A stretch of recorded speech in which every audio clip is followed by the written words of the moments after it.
예수 그리스도의 종이며 사도인 시몬 베드로는 우리 하나님과 구주 예수 그리스도의 의를 힘입어 동일하게 보배로운 믿음을 우리와 함께 받은 자들에게 편지하노니,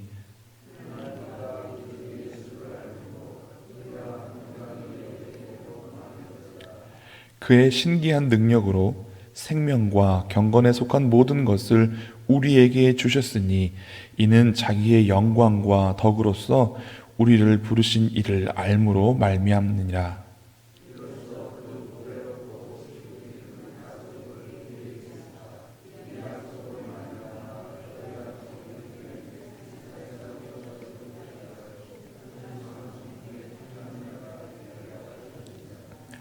그러므로 너희가 더욱 힘써 너희 믿음의 덕을, 덕의 지식을,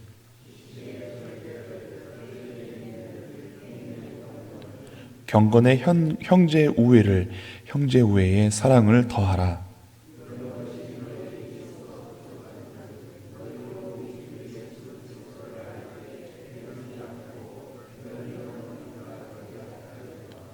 이런 것이 없는 자는 맹인이라 멀리 보지 못하고 그의 옛 죄가 깨끗하게 된 것을 잊었느니라.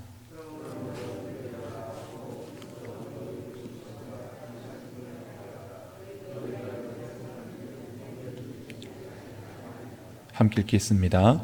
이같이 하면 우리 주 곧 구주 예수 그리스도의 영원한 나라에 들어감을 넉넉히 너희에게 주시리라. 아멘. 전래 동화를 듣던 혹은 어떤 영화를 보던 재밌는 이야기들의 공통점들을 살펴보면 이렇습니다. 그 이야기의 앞부분이나 그 영화의 앞부분에 나중에 뒤에 가서 큰 역할을 할 만한 그런 물건들을 소유하게 되거나 어떤 단추 같은 것들이 있는데, 그것을 처음부터 쓰지 않고 있다가 나중에 그 이야기의 뒷부분에 문제가 생겼을 때쯤에 이게 뭐지 하고 탁 누르면 특별한 기능이 발현되거나, 혹은 누가 준 무엇을 어떻게 던졌더니 무슨 일이 일어나더라, 이런 공통점이 있는 것을 알 수 있습니다. 이해가 되시나요? 어떤 영화의 앞부분에 이렇게 단추를 딱 누르면 무슨 기능이 있습니다 하고 무슨 007과 같은 그런 영국 첩보원에게 무슨 기능을 주잖아요. 그러면 그거를 끝까지 안 쓰고 있다가 영화의 뒷부분에 가면 그거 쓸 일이 있습니까? 없습니까? 생기게 됩니다. 근데 그걸 나중에 갑자기 딱 쓰면 너무 뜬금이 없으니까 영화 앞부분에 그 사람에게 이런 기능이 있는 무기가 있고 이 자동차에 이런 기능이 있습니다 하고 앞부분에 또 설명하는 이야기가 있습니다. 그런 것처럼 베드로 사도는 하나님께서 우리에게 주신 것이 있다라고 오늘 말씀을 시작합니다. 일단 자신은 1절 말씀에 보니까 예수 그리스도의 의를 힘입어 보배로운 믿음을 내가 받았고, 그리고 이 말씀을 듣는 여러분들도 받았습니다. 그래서 우리가 이렇게 나누게 됩니다 라고 이야기합니다. 그리고 3절 말씀을 함께 읽어보겠습니다.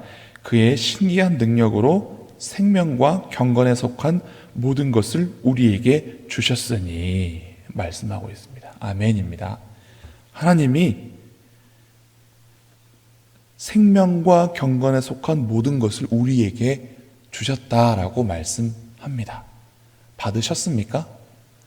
목사님, 저 받은 것 같지 않은데요 하시면 오늘 이 말씀을 보세요. 베드로 사도는 선포합니다. 안 받은 게 아니라 우리가 받았는데 모르는 거예요. 자동차에 무슨 기능이 있고 여기에 무슨 기능이 있다 잘 보지 않죠. 나중에 아쉬우면 그때 가서 찾게 됩니다.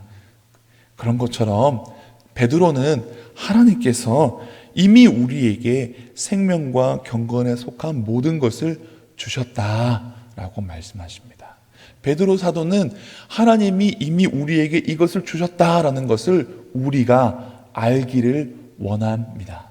그래서 그것을 알고 있다가 그것을 사용하고 하나님께 받은 것을 활용할 때가 있음을 우리가 깨닫기를 바라는 것입니다.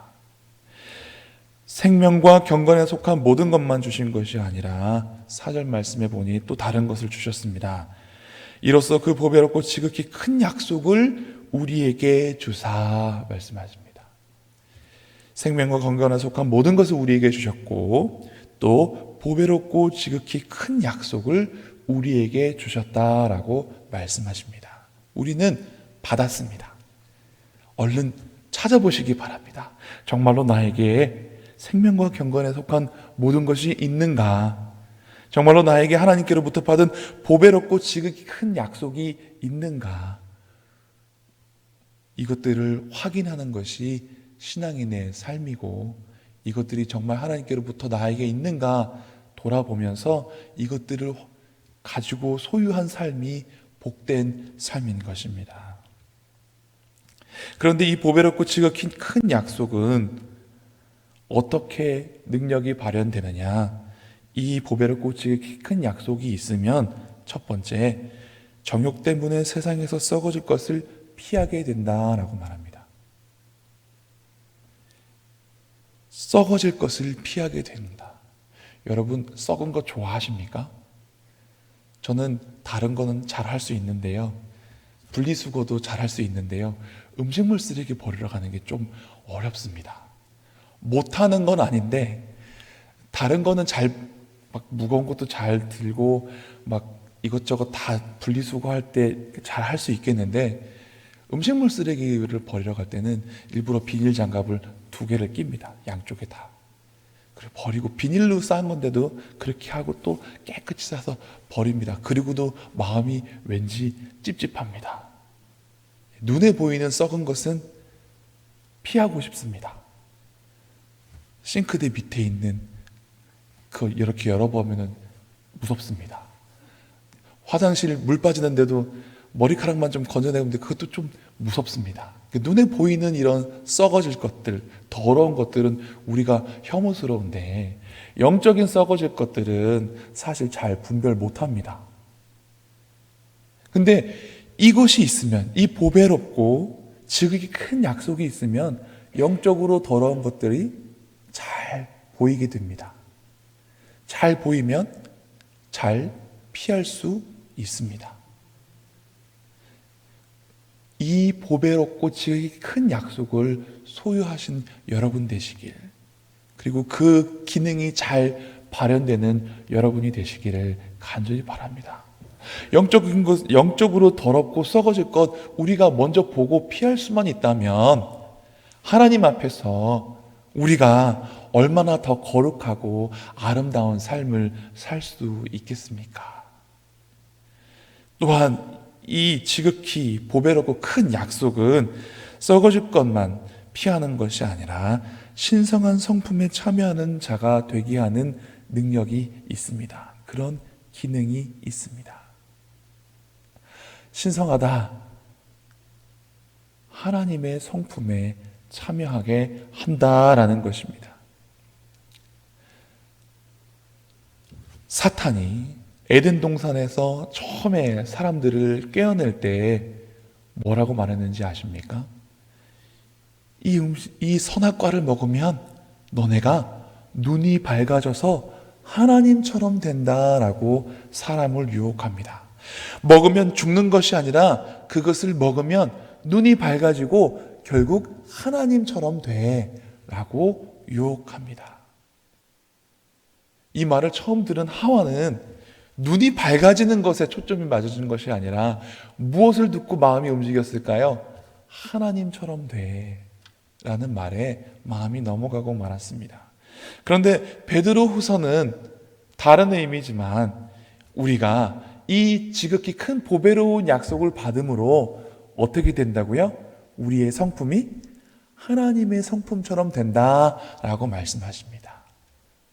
여러분, 다른 것 사모하지 마시고요. 하나님처럼 되는 것 우리가 사모해야겠습니다. 사실은 이것은 어려운 일은 아닙니다. 왜냐하면 하나님께서 사람을 지으실 때 처음부터 하나님의 형상을 닮게 하셨기 때문입니다. 이 하나님의 형상이라는 것이 겉으로 드러나는 모습만 의미하는 것이 아니라 그 내적인 모든 것까지도 의미하게 되는 것을 우리는 알아야 합니다. 그래서 이 하나님의 성품에 참여하게 하는 것은 다른 아주 어려운 기능이 아니라 아예 처음부터 하나님께서 우리를 이렇게 살기를 바라는 마음으로 주셨던 것인데 사탄의 유혹으로 죄의 유혹에 넘어가서 그것을 잃어버렸던 것뿐입니다. 정말 우리에게 이런 능력이 있었는가? 정말 우리에게 이런 기능이 있었는가? 잊어버렸던 것을 베드로 사도는 다시 한번 확인시켜 주고 있는 것입니다. 여러분들은 원래 하나님의 성품에 참여해야 하는 사람들입니다. 우리는 원래 하나님 닮은 하나님 형상대로 지음받은 사람입니다. 이렇게 살게 하기 위해서 예수님께서 십자가에 달려 우리의 죄를 대신하여 죽으신 것입니다. 우리가 예수님을 믿는 믿음으로 그 십자가 사랑으로 구원받았으니까 이후로도 마음대로 죄짓고 부담 없이 죄짓고 살라고 한 것이 아니라 원래 우리가 하나님 형상대로 지음을 받았고 하나님 성품에 참여하는 자로 지음을 받았는데 죄 때문에 하지 못했던 것을, 죄로 덮여서 그 기능이 어딨는지 몰랐던 것을 예수님께서 씻겨주시고 벗겨주셔서 이제는 그것들을 할 수 있다라고 베드로 사도는 말씀하고 있습니다. 우리는 하나님의 성품에 참여한 자가 되어야 합니다. 이 하나님의 성품은 어떤 것인가? 5절부터 나옵니다. 함께 읽어보겠습니다. 그러므로 너희가 더욱 힘써 너희 믿음의 덕의 지식을, 지식의 절제를, 절제의 인내를, 인내의 경건을, 경건의 형제 우애를, 형제 우애의 사랑을 더하라. 이 말씀만 들으면 연상되는 부분들이 있죠. 갈라디아서 5장에 나오는 성령의 열매가 있습니다. 사랑, 희락, 화평, 오래 참음과 자비와 양성, 충성과 온유와 절제, 이런 것들이 성령의 열매라고 말합니다. 그 성도들이 맺어야 될 열매, 우리가 그리스도께 붙어 있으면 자연스럽게 맺혀지는 것들입니다. 그런데 베드로후서는 조금 다르게 표현해요. 갈라디아에서 있는 성령의 열매는 그냥 순서가 없이 그냥 천천히 이렇게 나열되는 느낌이라면 이것은 단계가 있습니다. 어떻게 해요? 믿음 위에 덕을 쌓고, 덕 위에 지식을 쌓고, 지식 위에 절제를 쌓고, 이렇게 단계적으로 하나씩 성령의 열매는 이쪽까지의 사랑의 열매치고 저쪽까지의 절제가 맺히는 것 같은 느낌이라면 베드로후서에서 나오는 이 하나님의 성품에 참여하는 법은 단계적으로 하나씩 쌓아가는 것입니다. 자, 먼저 보겠습니다. 우리 믿음은 하나님의 선물입니다. 내가 믿고 싶어서 믿어지는 것이 아니라 하나님이 믿어지게 해주셔야 믿어집니다. 그런데 이 믿음이 먼저 생기려고 하면 어떻습니까? 로마서에 뭐라고 말씀했습니까? 그러므로 믿음은 들음에서 나고 들음은 그리스도의 말씀으로 말미암느니라 말씀하십니다. 예수님께서 하신 말씀들, 하나님께서 우리에게 주신 말씀들을 듣고 읽다 보면 하나님께서 믿음을 우리에게 선물로 주십니다. 그런데 이 믿음 위에 무엇을 쌓기를 원하느냐? 덕을 쌓기를 원한다라고 말씀하십니다. 도덕적으로 흠이 없고 완벽한 삶. 하나님을 믿는 믿음 위에 우리가 나만 공로를 세우는 것이 아니라 모든 사람에게 덕을 쌓기를 베드로는 말하고 있습니다. 이 덕을 쌓는 것, 사도 바울도 이렇게 말합니다. 고린도전서에서 모든 것이 가능하지만 모든 것이 덕을 이루는 것은 아니다. 이 말씀이 왜 나왔었냐면 우상에게 드려졌던 고기, 제물이 유통되어서 그것을 먹게 되었을 때 이 고기를 먹어야 됩니까? 먹지 말아야 됩니까? 라고 고린도 교회 사람들이 물어봤어요. 그랬더니 사도 바울 선생님 뭐라고 말하느냐? 우리는 모든 것이 가능하다. 먹을 수도 있고 먹지 않을 수도 있다. 우상은 참신이 아니고 아무것도 아니기 때문에 그것에게 들어졌던 것 우리가 먹을 수도 있고 안 먹을 수도 있다. 모든 것이 가능하다. 그렇지만 모든 것이 가능하지만 모든 것이 덕을 이루는 것은 아니다.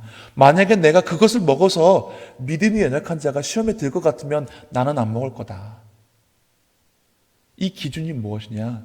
덕을 쌓는 기준은요, 나에게 있지 않습니다. 다른 사람들이 실족하지 않도록 하는 데 있습니다. 만약에 예수님을 알지 못하는 사람이 그렇게 믿을 거면 나는 예수 안 믿을래요 하면 우리의 신앙은 덕을 이루지 못하는 것입니다. 그런데 누군가가 당신을 보면 나도 예수님 믿고 싶어요 라고 말한다면 우리의 신앙은 다른 사람에게도 덕이 되는 것입니다. 이해가 되시죠? 덕이란 것은 나의 공로를 쌓는 것이 아니라 다른 사람들에게 덕이 되어야 되는 것입니다.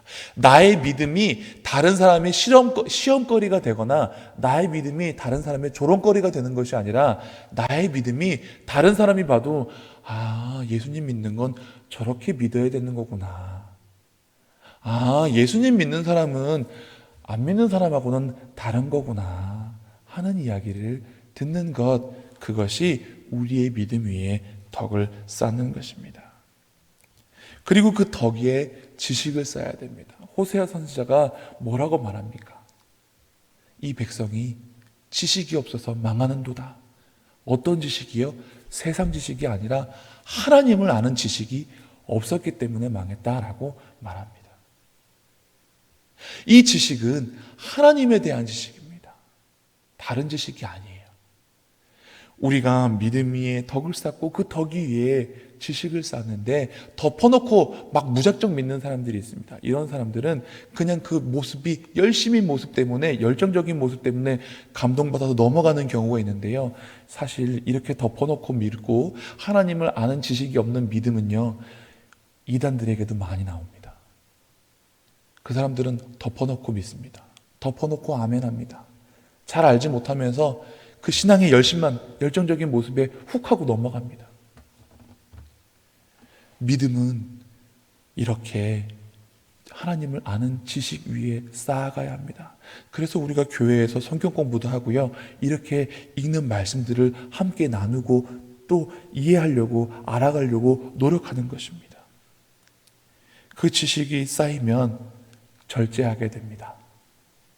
방종하지 아니하고 내 마음대로 내 뜻대로 하지 아니하고 절제하게 됩니다.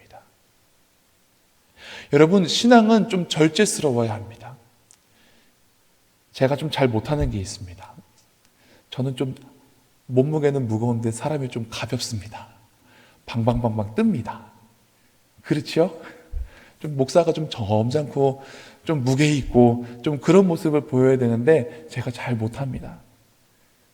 근데 우리는 성도가 교회 안에서 무슨 말을 하거나 무슨 행동을 할 때 내가 하고 싶은 말 있어도 잠깐 생각하고, 이게 정말 하나님께서 기뻐하실 말일까? 이게 저 사람에게 덕이 되는 행동일까? 하면서 내가 절제해야 하는 부분이 있습니다. 내 신앙이고 내 삶인데, 내 입이고 내 혀인데 내 마음대로 하면 되지 않습니까? 안 됩니다.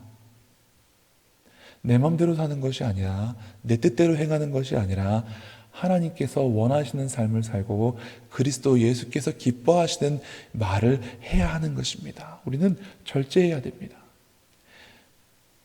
예수님께서 베드로에게 뭐라고 말합니까? 전에는 네가 마음대로 다녔지만, 분명히 말씀하십니다. 이제 네가 매여 있다라고 말씀하십니다. 그리스도인의 삶은 자기 마음대로 하는 삶이 아니라 이렇게 절제하는 삶입니다. 그래서 절제하려고 하면 뭐가 필요할까요? 인내가 필요합니다. 이해가 되시죠? 베드로가 이렇게 말을 잘합니다. 논리적입니다. 사도행전에 보면 저 사람 어부 아니었어? 그냥 평범한 사람이었는데 말을 왜 이렇게 잘하지? 라고 하는 부분이 있는데요. 평범한 어부였던, 배우지 못했던 사람도 예수님의 제자가 되고 예수님의 말씀들을 배우고 성령의 능력을 덧입으면 이렇게 지혜로운 사람이 됩니다.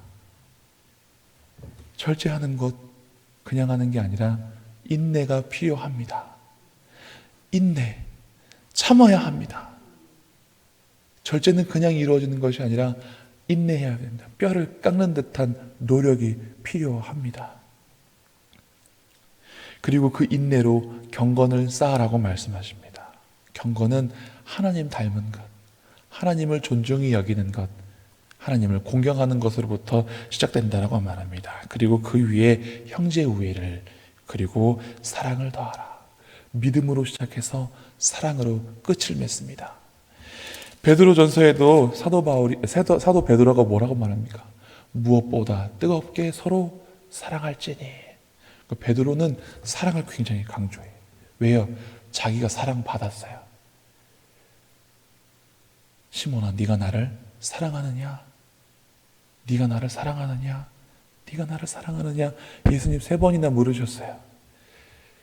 거기 그 말씀에 나는 너를 사랑하는데 너는 나를 사랑하느냐? 라는 말은 없습니다만, 네가 나를 사랑하느냐? 라는 말에는 나는 너를 사랑한다 라는 말이 포함이 되어 있죠. 내가 너를 사랑하는데 너는 나를 어떻게 사랑하느냐? 라고 물으신 거예요.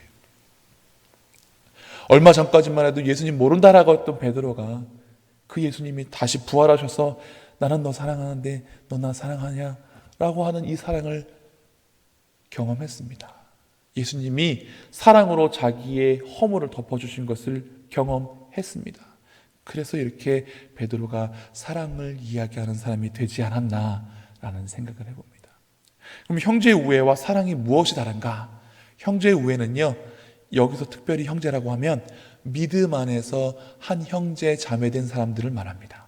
그러니까 우리의 믿음으로써 경건을 이루는 우리의 경건은 함께 믿는 사람들을 사랑해주고 섬겨주고 품어주는 우애로 나타나야 합니다. 교회 안에서 그러면 질투하면 될까요? 안 될까요? 안 됩니다. 형제 우애는 질투로 나타나지 않습니다. 함께 기뻐하고 함께 슬퍼하고 함께 내 문제인 것처럼 기도하는 것, 이것이 형제 우애입니다. 여러분 새벽 기도에 나오셔서 내 기도만 하십니까? 아니죠. 내 기도만 하는 거 아니에요. 우리 믿음의 형제들을 위해서 기도해야 하는 것입니다. 그리고 사랑은 하나님을 향한 사랑, 나를 향한 사랑, 그리고 세상을 향한 사랑, 영적인 사랑, 영혼을 구원해서 살려내고 싶은 사랑, 그리고 육체적인 사랑, 힘들고 어려운 일, 가난한 것 도와주는 사랑, 구제하는 일, 이렇게 나타납니다. 이런 것들이 있으면 11절 말씀에 이같이 하면 우리 주 곧 구주 예수 그리스도의 영원한 나라에 들어감을 넉넉히 너희에게 주시리라. 예수님을 믿는 믿음으로 구원받지만 구원받을 때 부끄러운 믿음이 아니라 이렇게 해서 넉넉하게 여유롭게 천국에 들어감을 베드로는 우리에게 말씀해 주고 계십니다. 하나님 볼 때 부끄러운 믿음, 부끄러운 구원, 겨우겨우 내 생명만 이렇게 얻는, 구원받는 그런 구원받는 사람이 아니라 하나님 나라에 갈 때 5달란트 남기고 2달란트 남겨서 칭찬받는 종처럼 잘하였다 칭찬받을 수 있도록 넉넉한 구원을 이루실 수 있는 저와 여러분 되시기를 간절히 바랍니다. 기도하시겠습니다. 하나님 아버지, 우리가 하나님의 성품에 참여할 수 있는 믿음의 사람이 되게 하여 주신 것 감사를 드립니다. 우리에게 생명과 경건에 속한 모든 것을 주시고 또 하나님의 거룩한 성품에 참여하는 지극히 큰 약속을, 보배로운 약속을 주심을 감사드립니다. 이 약속으로 말미암아 하나님의 성품에 참여하게 하여 주시고 이 하나님의 성품에 참여함으로 말미암아 우리가 구원을 얻되 넉넉한 구원을 얻을 수 있는 사람들 되게 하여 주시옵소서. 감사드리며 예수님 이름으로 기도드립나이다. 아멘.